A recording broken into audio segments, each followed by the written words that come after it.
Hello, ಈ ಪ್ರಶ್ನೆಯ ಬಗ್ಗೆ ಮಾತನಾಡೋಣ. ಮೊದಲು ಬ್ರೆಡ್ನ ಹೊರ ಅಂಚನ್ನು ಕತ್ತರಿಸಿ ಅಲ್ಟಿಮೇಟ್ ಚೀಸ್, ವೆಟ್ ಬ್ಯಾಟರ್ ಮತ್ತು ಚೀಟೋಗಳನ್ನು ತೆಗೆದುಕೊಂಡು ಅದನ್ನು ಡೀಪ್ ಫ್ರೈ ಮಾಡಿ ಮತ್ತು ನೋಡೋಣ ಮತ್ತು ತಿನ್ನೋಣ ಮತ್ತು ಅಲ್ಟಿಮೇಟ್ ಗ್ರಿಲ್ಡ್ ಚೀಸ್ ಚೀಟೋಗಳನ್ನು ಆನಂದಿಸೋಣ. ಮತ್ತು ಮುಂದಿನ ಸ್ಲೈಡ್ ಈ ವಿಷಯದ ಬಗ್ಗೆ ಹೆಚ್ಚಿನ ಮಾಹಿತಿಯನ್ನು ಒಳಗೊಂಡಿದೆ ಮತ್ತು ದಯವಿಟ್ಟು ಓದಲು ಮುಕ್ತವಾಗಿರಿ. ಮ್ಯಾನ್ಮಾರ್ ಲಿಪಿಯನ್ನು ಬರ್ಮೀಸ್ ವರ್ಣಮಾಲೆ ಎಂದು ಕರೆಯುತ್ತಾರೆ. ಇದು ಪ್ರಾಥಮಿಕವಾಗಿ ಬರ್ಮೀಸ್ ಭಾಷೆಗೆ ಬಳಸುವ ಅಬೋಗಿಡ ಬರವಣಿಗೆಯ ವ್ಯವಸ್ಥೆಯಾಗಿದೆ. ಇದರ ವಿಶಿಷ್ಟವಾದ ದುಂಡಾದ ಅಕ್ಷರಗಳನ್ನು ತಾಳೆ ಎಲೆಗಳ ಮೇಲೆ ಬರೆಯಲು ಅಭಿವೃದ್ಧಿಪಡಿಸಲಾಗಿದೆ, ಏಕೆಂದರೆ ನೇರ ರೇಖೆಗಳು ಸೂಕ್ಷ್ಮವಾದ ಮೇಲ್ಮೈಯನ್ನು ಹರಿದು ಹಾಕುತ್ತಿದ್ದವು. ಟಿಬೆಟಿಯನ್ನರು ಮಾತ್ರ ಬರ್ಮೀಸ್ ಭಾಷೆಯನ್ನು ಹೊಂದಿಲ್ಲ. ಅದು ಹೇಗೆ ಬಳಸಲ್ಪಟ್ಟಿತು ಮತ್ತು ಯಾವ ಕ್ರಮದಲ್ಲಿ ಲಿಪಿಯನ್ನು ವ್ಯಾಖ್ಯಾನಿಸುತ್ತದೆ, ಈ ಲಿಪಿಗಳು ಎಷ್ಟು ಹೋಲುತ್ತವೆ ಎಂಬುದನ್ನು ನೋಡಬಹುದು.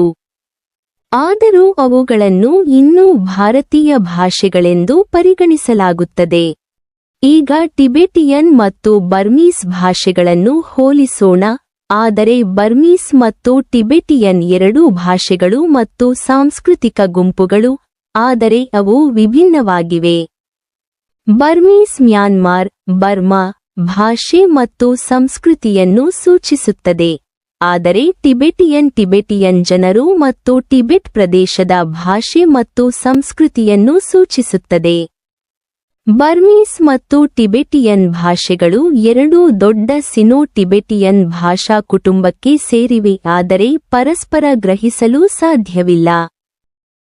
ಟಿಬೆಟಿಯನ್ ಮತ್ತು ಜೋಂಗ್ಖಾ ಮತ್ತು ಬಾಲ್ಟಿ ಮತ್ತು ಬರ್ಮೀಸ್ ಅಧಿಕೃತ ಭಾಷೆಯಾಗಿದ್ದರೆ ಇದು ಸುಳ್ಳು. ಟಿಬೆಟಿಯನ್ ಮತ್ತು ಜೋಂಗ್ಖಾ ಭಾಷೆಗಳು ಟಿಬೆಟಿಕ್ ಕುಟುಂಬದೊಳಗೆ ವಿಭಿನ್ನ ಭಾಷೆಗಳಾಗಿವೆ. ಶಾಸ್ತ್ರೀಯ ಟಿಬೆಟಿಯನ್ ಭಾಷೆಯಲ್ಲಿ ಸಾಮಾನ್ಯ ಪೂರ್ವಜರನ್ನು ಹಂಚಿಕೊಂಡಿವೆ, ಆದರೆ ಪರಸ್ಪರ ಅರ್ಥವಾಗುವುದಿಲ್ಲ. ಎರಡೂ ಟಿಬೆಟಿಯನ್ ಲಿಪಿಯನ್ನು ಬಳಸುತ್ತಿದ್ದರು. ಜೋಂಗ್ಖಾ ಭೂತಾನ್ನ ರಾಷ್ಟ್ರೀಯ ಭಾಷೆಯಾಗಿದೆ ಮತ್ತು ಆಧುನಿಕ ಟಿಬೆಟಿಯನ್ ಅನ್ನು ಟಿಬೆಟ್ ಮತ್ತು ಸುತ್ತಮುತ್ತಲಿನ ಪ್ರದೇಶಗಳಲ್ಲಿ ಮಾತನಾಡಲಾಗುತ್ತದೆ. ಪ್ರಮುಖ ವ್ಯತ್ಯಾಸಗಳಲ್ಲಿ ಧ್ವನಿ ಬದಲಾವಣೆಗಳು, ಸ್ವರ ವ್ಯವಸ್ಥೆಗಳು ಮತ್ತು ಸ್ವರ ಎಣಿಕೆಗಳು ಸೇರಿವೆ. ಟಿಬೆಟಿಯನ್ ಭಾಷೆಗೆ ಹೋಲಿಸಿದರೆ ಜೋಂಗ್ಖಾ ತನ್ನ ಲಿಖಿತ ರೂಪ ಮತ್ತು ಆಧುನಿಕ ಉಚ್ಚಾರಣೆಯ ನಡುವೆ ಹೆಚ್ಚಿನ ಅಕ್ರಮಗಳನ್ನು ತೋರಿಸುತ್ತದೆ. Ultimate grilled cheese. ಮೊದಲು ಬ್ರೆಡ್ನ ಹೊರ ಅಂಚನ್ನು ಕತ್ತರಿಸಿ ಅಲ್ಟಿಮೇಟ್ ಚೀಸ್, ವೆಟ್ ಬ್ಯಾಟರ್ ಮತ್ತು ಚೀಟೋಸ್ ತೆಗೆದುಕೊಂಡು ಅದನ್ನು ಡೀಪ್ ಫ್ರೈ ಮಾಡಿ ನೋಡೋಣ. ಮುಂದಿನ ಪ್ರಶ್ನೆಯೆಂದರೆ ಅದನ್ನು ತಿಂದು ಅಲ್ಟಿಮೇಟ್ ಗ್ರಿಲ್ಡ್ ಚೀಸ್ ಚೀಟೋಗಳನ್ನು ಆನಂದಿಸಿ. ಮೊದಲು ಬ್ರೆಡ್ನ ಹೊರ ಅಂಚನ್ನು ಕತ್ತರಿಸಿ ಅಲ್ಟಿಮೇಟ್ ಚೀಸ್, ವೆಟ್ ಬ್ಯಾಟರ್ ಮತ್ತು ಚೀಟೋಸ್ ತೆಗೆದುಕೊಂಡು ಅದನ್ನು ಡೀಪ್ ಫ್ರೈ ಮಾಡಿ ನೋಡೋಣ.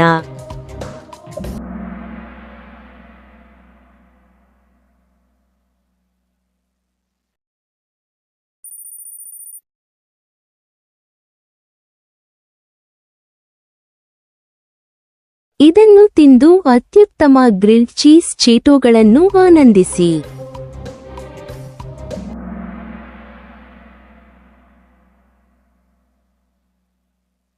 ಮೊದಲು ಬ್ರೆಡ್ನ ಹೊರ ಅಂಚನ್ನು ಕತ್ತರಿಸಿ ಅಲ್ಟಿಮೇಟ್ ಚೀಸ್ ಮತ್ತು ವೆಟ್ ಬ್ಯಾಟರ್ ಮತ್ತು ಚೀಟೋಸ್ ತೆಗೆದುಕೊಂಡು ಅದನ್ನು ಡೀಪ್ ಫ್ರೈ ಮಾಡಿ ನೋಡೋಣ. ಮೊದಲು ಹೊರಗಿನ ಅಂಚನ್ನು ಕತ್ತರಿಸಿ ವಿಡಿಯೋ ನೋಡುತ್ತಿದ್ದೆ. ಮೊದಲು ಬ್ರೆಡ್ನ ಹೊರ ಅಂಚನ್ನು ಕತ್ತರಿಸಿ ಅಲ್ಟಿಮೇಟ್ ಚೀಸ್ ಮತ್ತು ವೆಟ್ ಬ್ಯಾಟರ್ ಮತ್ತು ಚೀಟೋಸ್ ತೆಗೆದುಕೊಂಡು ಅದನ್ನು ಡೀಪ್ ಫ್ರೈ ಮಾಡಿ ನೋಡೋಣ. ಮುಂದಿನ ಪ್ರಶ್ನೆ ಅದನ್ನು ತಿಂದು ಅಲ್ಟಿಮೇಟ್ ಗ್ರಿಲ್ಡ್ ಚೀಸ್ ಚೀಟೋಗಳನ್ನು ಆನಂದಿಸಿ ಮತ್ತು ಮೊದಲ ಪ್ರಶ್ನೆ ಮೊದಲು ಬ್ರೆಡ್ನ ಹೊರ ಅಂಚನ್ನು ಕತ್ತರಿಸಿ ಅಲ್ಟಿಮೇಟ್ ಚೀಸ್ ಮತ್ತು ವೆಟ್ ಬ್ಯಾಟರ್ ಪಡೆಯಿರಿ. ನಂತರ ಮುಂದಿನ ಪ್ರಶ್ನೆ ಅದನ್ನು ತಿಂದು ಅಲ್ಟಿಮೇಟ್ ಗ್ರಿಲ್ಡ್ ಚೀಸ್ ಚೀಟೋಗಳನ್ನು ಆನಂದಿಸಿ.